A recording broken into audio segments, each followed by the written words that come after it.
Hindi dapat mapunta sa maling kamay ang Panama Canal. Ito ang iginiit ni United States President-elect Donald Trump sa kanyang mga taga-suporta sa Arizona.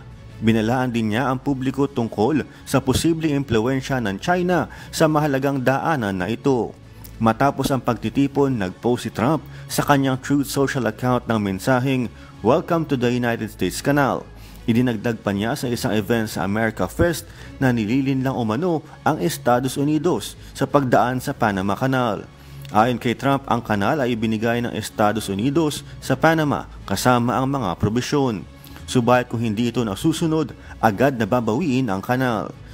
Sinagot naman ito ni Panamanian President Jose Raul Mulino noong linggo, kung saan iginiit niya na ang kalayaan ng Panama ay hindi mapag-uusapan.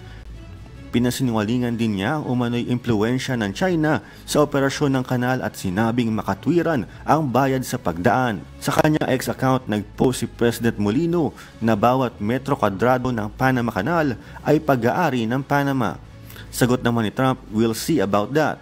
Hanggang sa kasalukuyan, hindi pa tiyak ang mga konkretong plano ni Trump at walang karapatang legal ang US na bawiin ang kanal ayon sa international law.